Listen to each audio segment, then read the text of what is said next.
जय हिंद दोस्तों, अगर आप लोग एसएससी जीडी का कैंडिडेट हो, अगर नौकरी लेना चाहते हो तो कैसे ज्यादा से ज्यादा नंबर लाए, अगर ये सोच रहे हो तो सही वीडियो पे आ रखे हो। तो इस वीडियो में बताएंगे कि एसएससी जीडी एग्जाम में ज्यादा से ज्यादा नंबर कैसे मिल सके।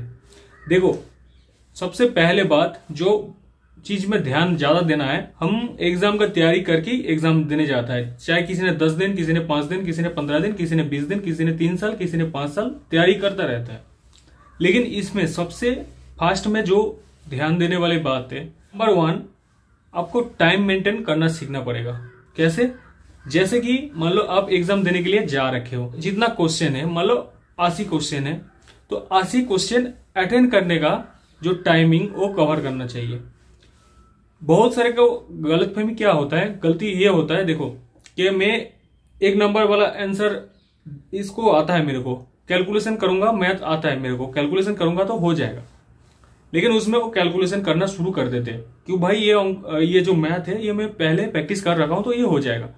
तो कैलकुलेशन करना शुरू कर देते हैं, जिसमें उसका टाइम लगाना चाहिए था 50 सेकेंड या ज्यादा से ज्यादा 60 सेकेंड, वहां वो लगा रहा है 1.5-2 मिनट।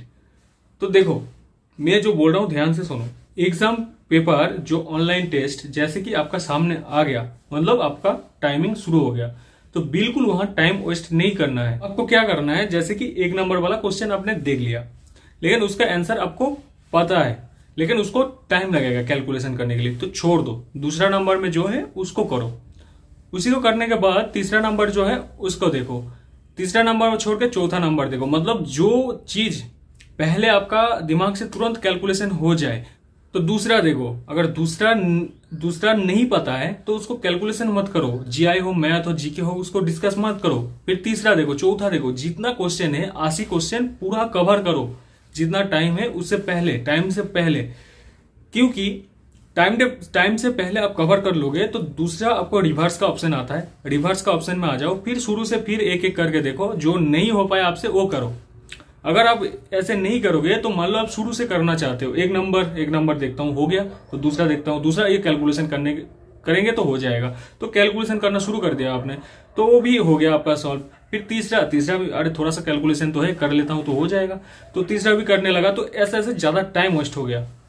मान लो लास्ट का 5 जो मैथ, 5 जो जीके बजिया जो है 5 लास्ट, तो इसमें आपका 5 का 5 आंसर आपका पता था, लेकिन आपने क्या किया, टाइम से पहले आप पहुंच नहीं पाया वहां तक। तो पहुंच नहीं पाया तो उसको अटेंड भी नहीं किया आपने, तो अटेंड नहीं किया तो उसका नंबर भी नहीं मिलेगा। लेकिन जब आप देखोगे क्वेश्चन पेपर तो आप वास्तव ऐसे ही होगा कि भाई ये तो मेरे 5 का 5 मेरा पता था, तो मैं कर देता तो हो जाता। तो ये गलती, तो पहले शुरू से लेके लास्ट तक जो क्वेश्चन पेपर है पूरा देखो, पूरा अटेंड करो।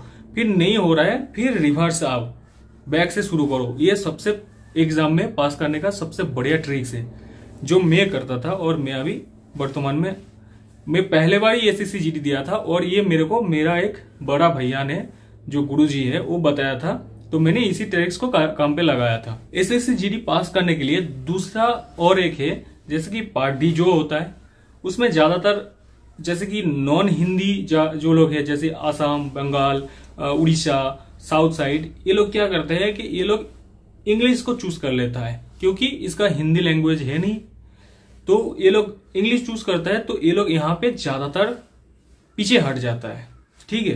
तो इसमें जो हिंदी भर्सी है वो तो उनके लिए तो ठीक है, वो तो अपना हिंदी लैंग्वेज में एग्जाम दे देगा। और पार्ट डी में जो हिंदी का जो ऑप्शनल होता है, हिंदी या तो इंग्लिश हो, तो हिंदी चूज कर लेगा, उनके लिए तो बढ़िया है। जो नॉन हिंदी है वो इंग्लिश चूज करता है, और इंग्लिश इतना हार्ड क्वेश्चन होता है जो कि अटेंड नहीं हो पाता है। जैसे कि मान लो एक सिनोनिम दे दिया या तो एक एंटोनिम दे दिया, तो उसका ऑप्शन में अलग अलग एंटोनिम दे दिया। आपने एंटोनिम पढ़ रखा है, उसी को पढ़ रखा है, लेकिन क्या है, उसमें आपने जो ऑप्शन पढ़ा था वो नहीं है, दूसरा ऑप्शन है, तो उसको आप अटेंड नहीं कर सकते, क्योंकि उसको आपको पता नहीं है। तो ऐसे उसको चला जाता है सिनोनिम एंटोनिम, वो तो चला गया। फिर बहुत सारे को सोचता है कि वॉइस चेंज आ जाए, मान लो वॉइस चेंज हार्ड आ गया, तो वो नहीं कर पाता है। तो इससे बढ़िया जो नॉन हिंदी है वो थोड़ा सा हिंदी भाषा को पढ़ा लिखा कर लो। जैसे कि मैं भी नॉन हिंदी हूँ, मैं एसएससी जीडी का तैयारी करने का टाइम ही सीखा था, और अभी तक मेरा लैंग्वेज में प्रॉब्लम है, सुधार धीरे धीरे हो जाएगा बाद में। तो क्या है, जो नॉन हिंदी है वो पहले हिंदी को चूज करो पार्ट डी में और हिंदी वाला करो, क्योंकि देखो हिंदी में जैसे कि बहुत इजी होता है। मेरा याद है, मेरा एक क्वेश्चन आया था, लाभ शब्दों का विपरीत अर्थ चयन कीजिए। इसमें कहीं ऑप्शन नहीं था घीना, तो इसमें क्या ऑप्शन था, खोती ऑप्शन था, खोती मतलब घाटा जो होता है, और बाकी दूसरा और भी ऑप्शन था। तो इसमें तो इजी है क्योंकि हम बचपन से सुन रखा है उसको, तो मैंने वही ठीक किया था। बाद में देखा तो राइट भी था।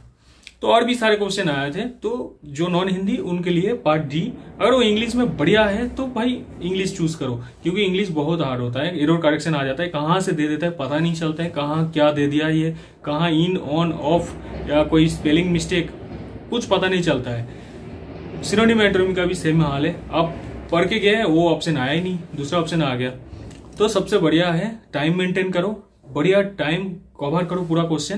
देखो तैयारी सब करते हैं, कोई मैं बोला ना 15 दिन 20 दिन 2 महीने, कोई 5 साल, कोई 7 साल ऐसे तैयारी कर रहे हैं। तैयारी सभी का है, लेकिन मेन फैक्ट है एग्जाम में टाइम मेंटेन करके पूरा अटेंड करो आप, उसमें से आपका पास हो जाएगा। तो कैसे लगा वीडियो कमेंट करके जरूर बताना, और चैनल में नया है तो ऐसे टिप्स पाने के लिए चैनल को सब्सक्राइब जरूर कर लेना।